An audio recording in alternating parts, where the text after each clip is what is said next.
Assalamualaikum warahmatullahi wabarakatuh.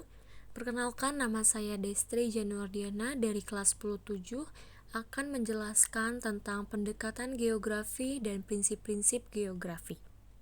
Pendekatan geografi dibagi menjadi 3. Yang pertama ada pendekatan keruangan, yang kedua pendekatan ke lingkungan, dan yang ketiga ada pendekatan kompleks wilayah.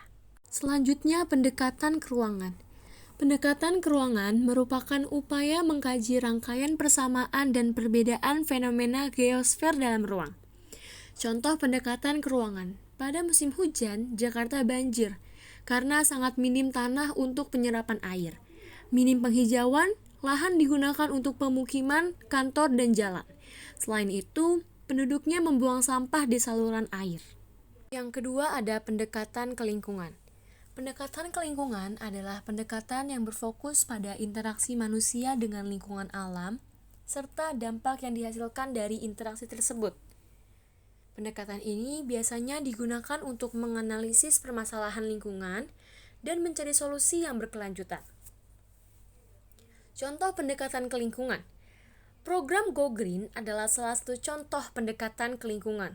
Program ini mengajarkan pentingnya menjaga kelingkungan, mengurangi limbah plastik, dan meningkatkan kesadaran terhadap perubahan iklim melalui kegiatan praktis seperti penanaman pohon, daur ulang, dan pemilahan sampah. Pendekatan yang ketiga adalah pendekatan kompleks wilayah.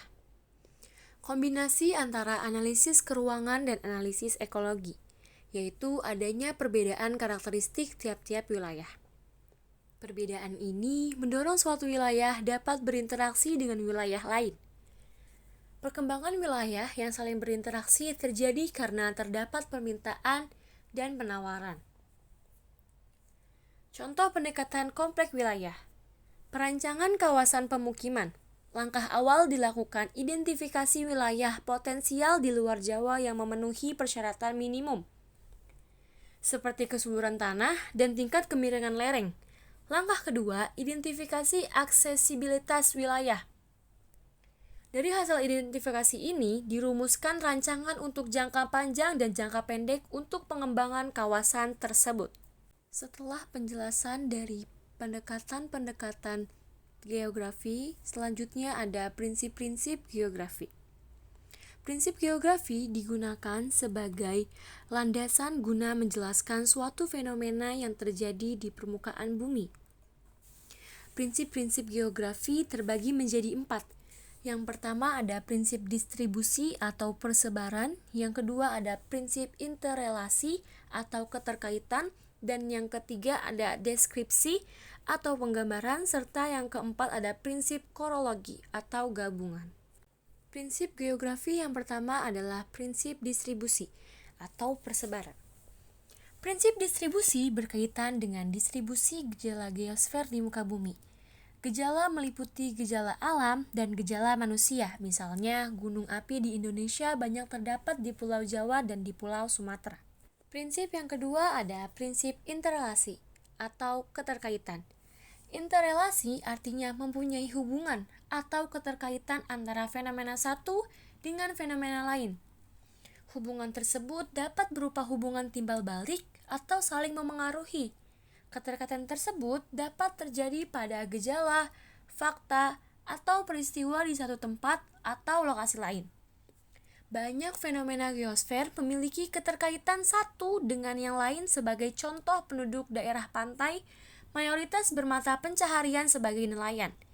Pantai identik dengan wilayah perairan yang kaya ikan dan rumput laut. Prinsip yang ketiga adalah prinsip deskripsi atau penggambaran. Prinsip deskripsi memberikan penjelasan lebih mendalam mengenai gejala geografis yang ada di suatu wilayah. Pendeskripsian gejala geosfer dapat dilakukan melalui tulisan, diagram, grafik, tabel, gambar, dan peta. Prinsip yang keempat adalah prinsip korologi atau gabungan. Prinsip geografi yang menjabarkan, melihat persebaran dan hubungan sebab akibat dari fenomena yang terjadi. Prinsip ini lebih kompleks dalam menjelaskan suatu fenomena geosfer, misalnya erupsi gunung api. Keberadaannya mengikuti jalur tumpukan lempeng. Erupsi gunung berapi merugikan karena dapat menyebabkan korban jiwa. Namun, erupsi juga dapat menyuburkan tanah karena abu vulkanik yang dikeluarkan saat erupsi mengandung unsur hara. Itu saja yang dapat saya sampaikan, selebihnya mohon maaf. Terima kasih.